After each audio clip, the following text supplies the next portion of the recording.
kind of vague.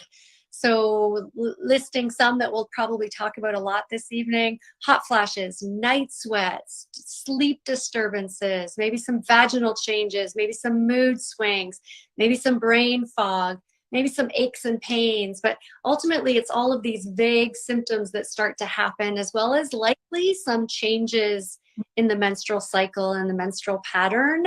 And when we put a lot of that together, we think, okay, a lot of this is related to hormones, and it may very well be perimenopause or menopause. Okay. Well, yes, yes, and yes. And so what do you do when you think you're perimenopause? And how would you be able to, let's say if you're having the night sweats, how do you tell the difference between perimenopause? That's a great question. And menopause? Definition wise, menopause is after 12 full months of no menstrual period. So it's kind of like you hit the anniversary of the last menstrual period, that 12 later, and here you go, you get to celebrate. Now you've gone from perimenopause to menopause. So that's the actual definition. And then you become menopausal or postmenopausal, or whatever words we decide to use. Perimenopause is everything around there. And you might even hear words like climacteric, which these vague symptoms can start to come on, and they can happen for, sometimes up to 10 years around. Climacteric is that time frame. It's kind of like the 10-year time frame around the time when the hormones start to really fluctuate, and a woman hits perimenopause, and then menopause is in there too. So we go through perimenopause, menopause, and then we have this kind of whole time frame when the body's changing. And our body's changing. I mean, let's face it, our body's changing every day, every year, no matter what age we are. So all of this is part of a kind of a gradual change.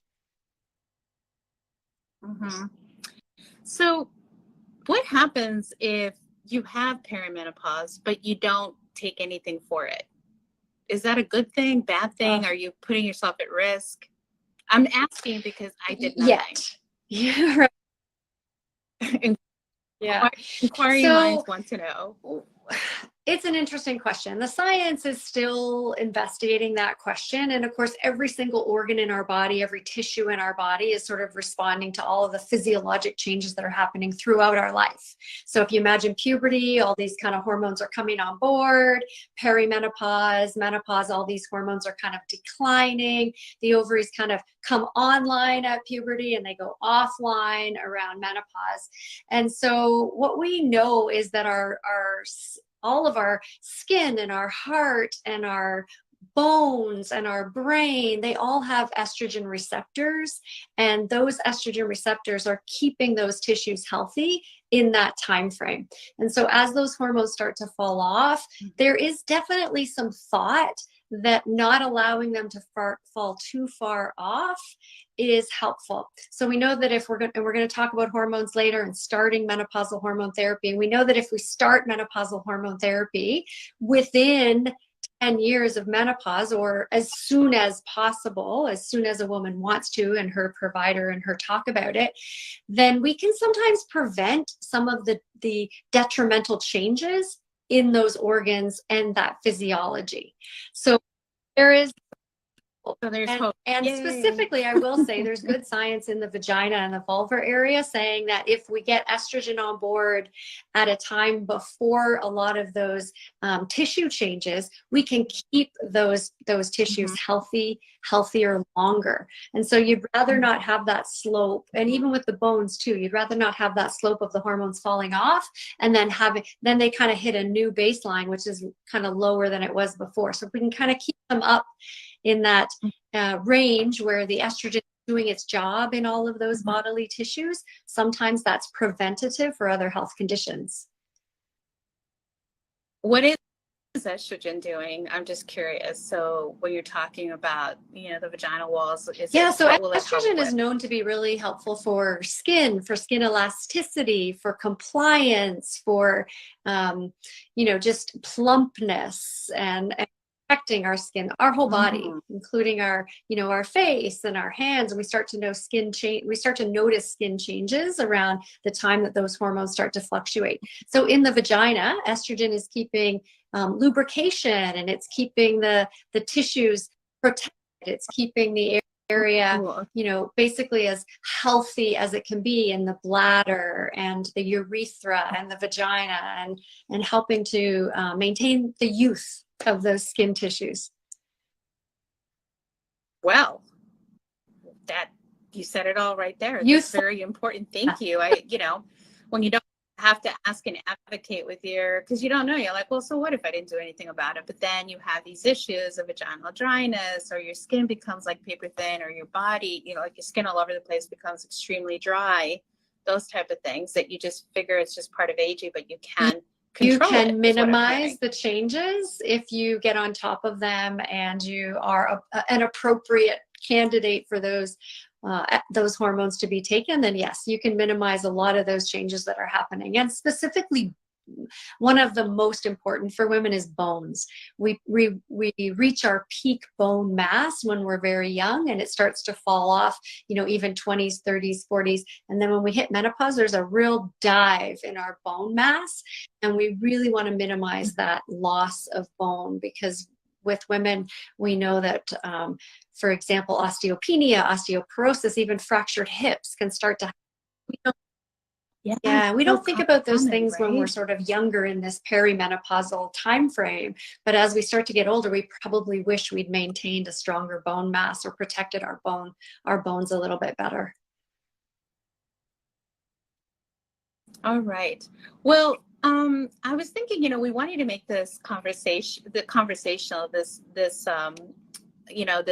live event, and I was wondering, what are some of the questions that you frequently hear, and what are some of the things that, as a patient, we should advocate for? Because not every doctor is NAM certified like you are, and not to say that they're bad doctors, they just don't specialize in that. And how do we help ourselves to advocate for the right things? Yeah, I would say it's really, really important to know your own body. And when you start to go through those changes, don't let anyone tell you that you're not going through them, because you are. And it doesn't necessarily mean it's all menopause, perimenopause, or hormone related, but it does mean it has to be checked out. So there could be thyroid issues, there could be other serious health concerns, there could be heart disease issues, there could be things happening in your body that really need to be evaluated. So I would just encourage women to trust themselves, and to, as you say, advocate for themselves, have themselves examined and checked out at least annually, and then with any ongoing concerns. So a lot of the questions that I get around that time frame are exactly like you said. What is it that I need to do to keep myself healthy? And what can I do in addition to the healthy lifestyle that I know I need to do? Exercise, healthy diet, restorative sleep, stress management. We know all of those things are so important. And in addition to that, we want to be thinking about, all of our numbers, our weight, our waist circumference, our blood pressure. We want to be thinking about our, heart rate, any heart disease risk, our cholesterol numbers or lipid profile. All of those things need to be evaluated. And I would say at least once a year with a primary care physician or a health provider. Mm-hmm. So assuming that, I've seen my primary care provider and I've had these checks, but now I realize that I have some menopausal symptoms, like, let's say, hot flashes or difficulty sleeping at night because of the hot flashes are keeping me up. How is it that medication can help, right, if at all, with that? So, I always like to start sort of foundationally with lifestyle, and we know that we're on our phones for all hours, and we're not taking rest, and we're not doing sleep hygiene. We may be having a glass of wine before bed. All of those are sleep disruptors. So foundation as we adjust those things, Mhm. that's really important. But if you get to the sort of next step, I've tried everything, I'm working really hard on all these sleep hygiene, I've cleaned my lifestyle, then we know that the lack of hormones can contribute to those vasomotor symptoms that can keep you up at night. And if we, let's say, replace or we provide some of those hormones back, and the estrogen receptors are still active and the body can respond, then sleep will absolutely be better with a menopausal hormone replacement therapy, or many of the other things that may help with vasomotor symptoms. So there's the hormones we're talking about, which is the mainstay of treatment, and then there's hormone treatments that can also Mhm. be utilized to help with, as you say, the night sweats or the hot flashes that occur at night. Okay.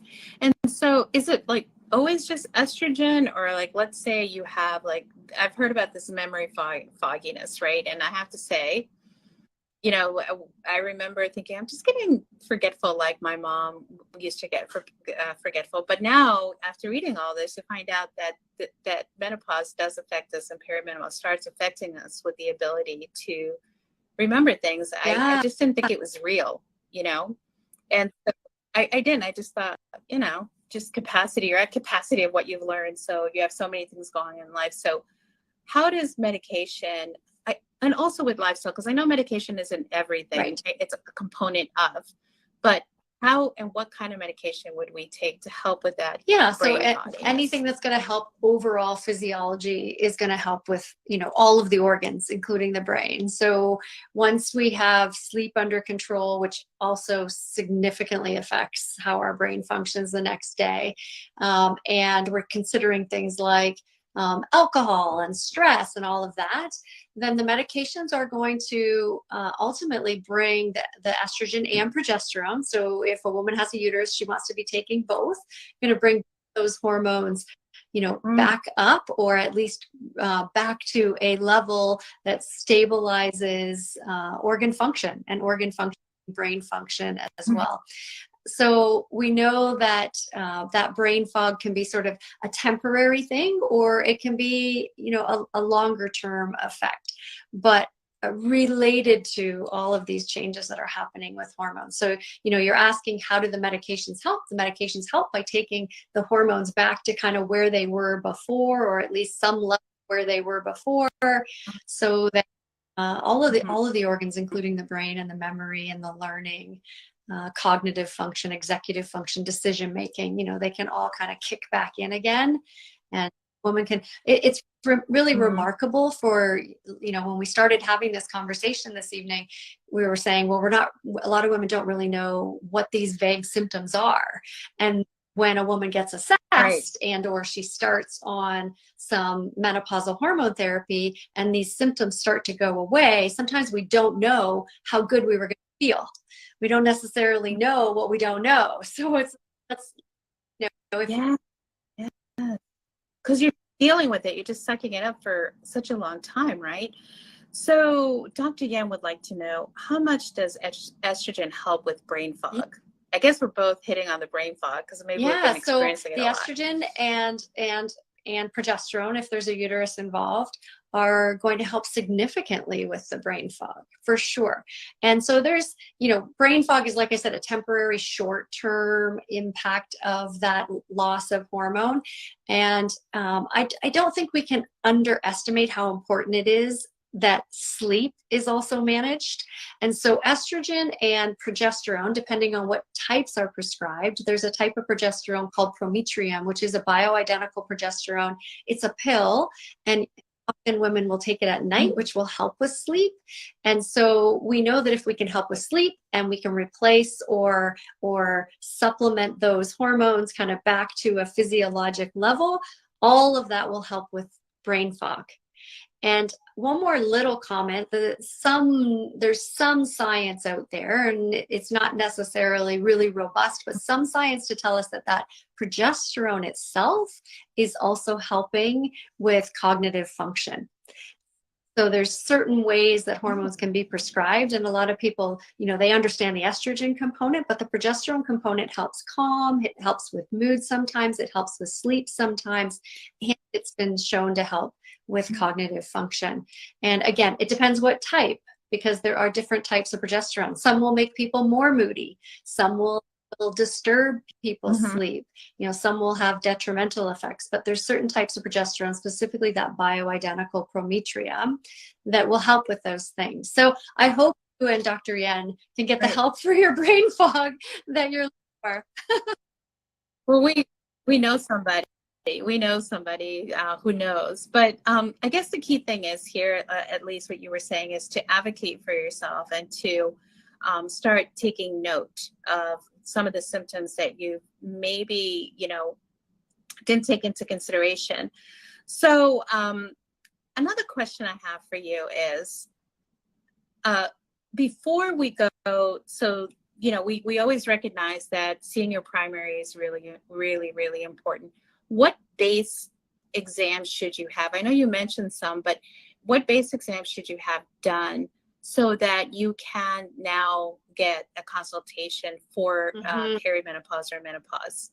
And then a second question would be so is there a strict guideline that you're perimenopause until you stop having your period? Yeah. Is that it? Yeah. I mean, like, that's, so basically can you take any other hormones, or you just have to wait until you're fully definitely. menopausal? Like we were saying, we want to be starting that assessment, and we want to be starting individualized conversations for people in that perimenopausal timeframe, which can start as early as 10 years before the actual menopause, usually more like 5 to 7, but as early as 10. So thinking that the average age of menopause is around 51 in the US, women can actually start having symptoms in their early 40s. I've even seen women in their late 30s start to have some of these symptoms, depending on a lot of factors around ovarian function.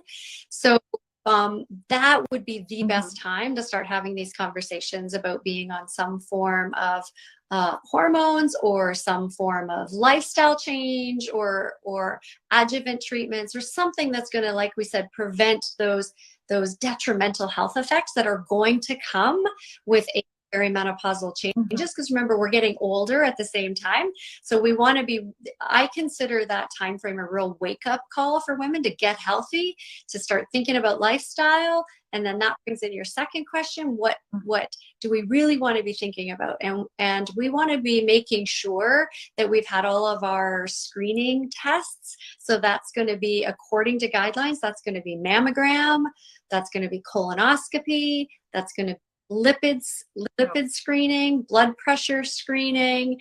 We're going to make sure pap tests are completed as they should be on a regular guideline-based period of time. And your primary care doctor can go through all of those things with you, making sure that you get those things at the age that's appropriate for you, according to your history and according to US guidelines. Okay, great. So then you have all those tests, and then later on, if you want, you could just go ahead and say, okay, I think I'm ready for this type of care. And then you start slowly but surely to address any of the symptoms that you may have. Yes. And symptom based, you really hit that. It is symptom based. We don't give, medications or treatments or perimenopause or menopausal treatments to just anybody, but we do want to be having these conversations to make sure that we prevent that degradation that can happen if we don't get on it quickly.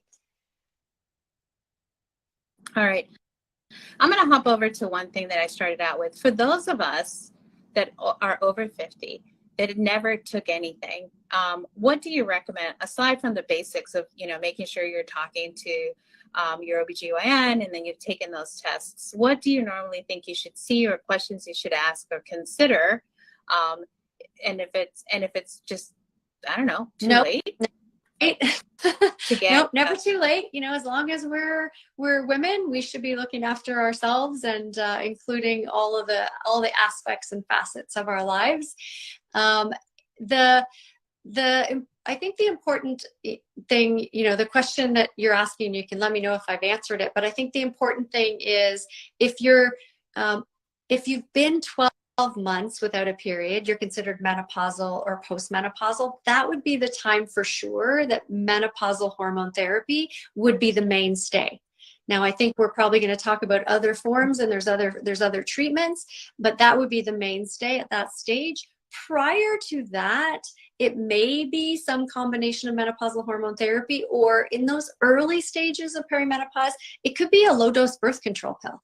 Because remember, a low-dose birth control pill contains estrogen and progesterone, which is exactly what women need in that perimenopausal time frame, when a birth control pill is going to help regulate that irregular menstrual cycle, or those menstrual cycle irregularities we talked about, as well as give some estrogen and progesterone to balance those women. Of course, it's like Dr. Yan says, birth control is a hormonal pill, and right, they're perimenopause. Yep, I get it. So if you're over 60, can you start So we estrogen? know that the guidelines are telling us if a woman is within 10 years of her menopause, then it's very safe to be starting menopausal hormone therapy. If a woman is more than 60 or more than 10 years from her menopause, she's got all those estrogen receptor and physiologic changes we've talked about, and adding hormone back in is maybe not the best thing. And so we need to really weigh that out.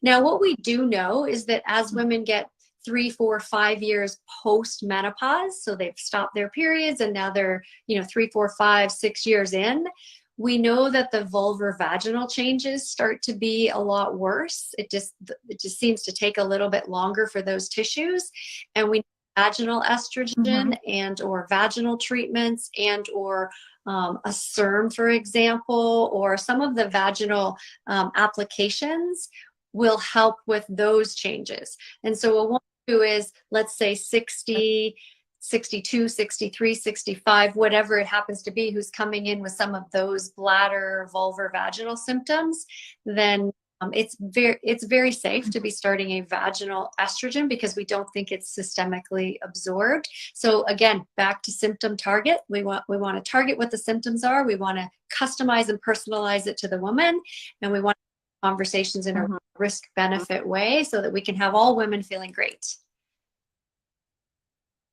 Okay, great. Thank you. So some people would like to know, yes, can you explain SERM? S-E-R-M. A SERM is a selective estrogen receptor modulator. So SERM is probably the better way to say it. A SERM is selective in where it targets. And so it's really interesting because every SERM is different, just like every woman. And they are estrogen receptor positive, or they mimic estrogen in certain tissues, and they're estrogen blockers in other tissues. So for example, some of our breast cancer treatments block estrogen receptors in the breast, and so they're breast cancer protective, or they're used for women who are high risk of breast cancer, and they're actually marketed for that. And we have a SERM on the market which actually targets the vaginal tissues, and it helps create greater restoration and greater symptom relief for vulvar vaginal atrophy and painful sex related to those tissue changes in the vulva and vagina. That medication is a SERM. It's taken orally for people who don't want to put something in their vagina, but it targets the vagina. So it's really kind of interesting the way it works. It's a good question. Now, can you, oh, thank you, Dr. Yan. I was like, I don't know what that is. No, but I remember one of the things that when Dr. Yan was talking about birth control, and she's like, yeah, you could actually just go ahead and put, your birth control in your vagina if you want. Can you do that as well? I'm just asking because that you're asking what? What is the question? Can you put your? Or can you take that same medication instead of taking it orally, putting it in yourself? Well, in your vagina? You're talking about the SERM. Yeah. So the benefit of the SERM is that some people don't want to put anything in their vagina, even though their vagina issue. And so very likely it's going to work better if it's taken orally. I don't know if it's been tested for bioavailability if it's taken vaginally. A lot of have. Vaginal. Yeah, that's what I wanted.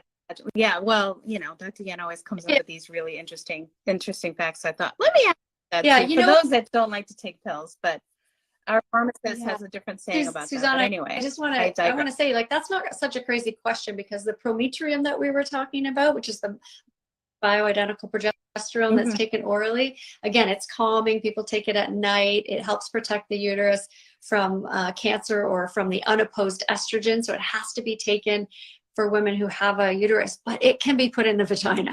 So that some medications can be put in the vagina. Now, what I hear from women is they'd rather not put medications in their vagina unless they have to. But again, to each his own. Yeah, to each his own. But we have options. This is what it's all about. So, our time is getting very close to ending. So I wanted to give you an opportunity to see if there's anything else I missed asking you about that you would like our audience one thing to I know. really think it's important to cover around this time frame is women start to come in and they say, what is wrong? I haven't changed my diet. I haven't changed my exercise. I'm eating like a bird. I'm working out all the time, and I'm still gaining weight, or I am still feeling rounder than I was before. I know, me too. And so I think it's really important. This is one of those wake up call things around the time of perimenopause that women can kind of prevent that increase. But what happens as we get older, as we hit this time frame, is that our metabolic rate starts to fall. Just naturally, it starts to go down. Our muscle mass goes down. That's called sarcopenia. We start to lose lean muscle, and muscle is what helps maintain our metabolism. So we kind of have a double whammy. Our metabolic rate goes down and our muscle goes down, so our metabolic rate goes down even more. Our physiology changes in that, we could be having more stress, we could be having sleep disruption, we could be having, the squeeze of teens or children and taking care of parents. I mean, these things change how our body functions when we're under that kind of stress. And so all of those things, including some lifestyle changes, can contribute to that increase around the middle, or that feeling like I haven't changed anything, but I'm starting to put on some pounds. And so we know that, we all know diet, exercise, sleep, and stress management are the way to go. And I think it's also important to mention that sometimes balancing the hormones can make a big difference for women who are putting on those extra pounds. So we're not going to say menopausal hormone therapy is a weight loss treatment. Absolutely not. But there is some evidence to show that it can reduce that central adiposity, or that fat around the middle, because I like that. Fat around the middle and some of those physiology changes in our body are related to that loss or that lack of hormone. So if we help with menopausal hormone therapy, we may be able to keep our figure a little bit better, as well as all those lifestyle changes. So I don't want to say it's a magic, but there is evidence to show that it'll help with some of that, some of the things that, that'd be great. Well, absolutely. So just to recap, we need to advocate. Let's get some of those basic tests done for ourselves, and know that Pandia Health, as I mentioned, the only female-founded, female-led organization with tons of male allies, is focused on your hormonal care, starting with birth control, acne, and now with menopause. So it is coming soon. So if you go to www.pandiahealth.com/menopause, you could sign up for our newsletter to keep posted as to when we're going to come out with our solution. And also just to receive some wonderful tips and techniques. And the more you know, the better that you take care of your health. And we're all about education. So thank you so much for the time, Dr. Hansen. I appreciate it. I learned a lot. I know it's not too late. One other thing before I say, Dr. Yan wanted to know, is there a difference between a pro or con between the patch or the ring for us menopausal women? Good question. So the patch is what we would consider to be a systemic hormone. So it's going to be kind of through your whole body. It's going to be for those vasomotor symptoms and all those other changes we talked about with bone health and brain and heart. It's going to be a medication that's going to go through your whole body and be really helpful for it's probably the safest way to take a menopausal estrogen, Replacement because it misses the liver. So because it goes through the skin, it misses that first pass metabolism. And that means that there's less increase in lipids or cholesterol. So it actually has a less of a risk of stroke or heart disease or any of those clotting things that we think about with estrogen that we sometimes take orally. So you can take your estrogen orally, you can take it in a patch, you can take it in a gel, but the patch is thought to be the safest way to do that for estrogen. The ring is only a vaginal estrogen. So it's really for vaginal symptoms. It's not going to be systemically absorbed. The vaginal estrogen ring is good for painful sex, for bladder or genital urinary syndrome of menopause. We call it the vulvovaginal symptoms that are happening. But yeah, the patch is the way to go. Now remember, if a woman has a uterus, also needs progesterone, and that prometrium pill taken at night is probably the best way to add that back.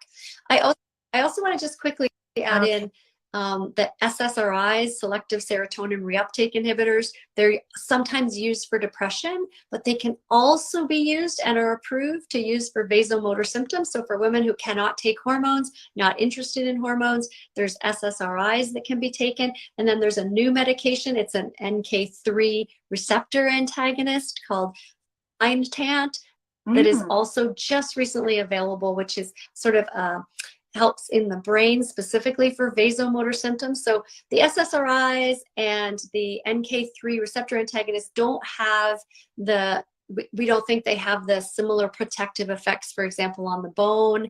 They're not hormones, so there's not as many of those hormone regulation effects, but those medications can also be used if needed for vasomotor symptoms. So I just be really clear, like there's a whole menu and gamut of options available that need to be personalized for each woman.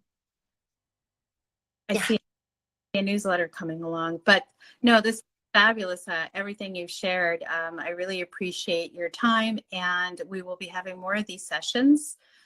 Thank you everyone for joining us for our first inaugural event for menopause, something that Dr. Hansen and Dr. Yan have been working on for 2 years, making sure that we have our forms and our questions just figured out the right way to provide the best care possible, because we're all about that. So thank you. Thank and you. Have a wonderful night. Bye-bye. Bye. Take care. Bye-bye. Yes. Bye-bye.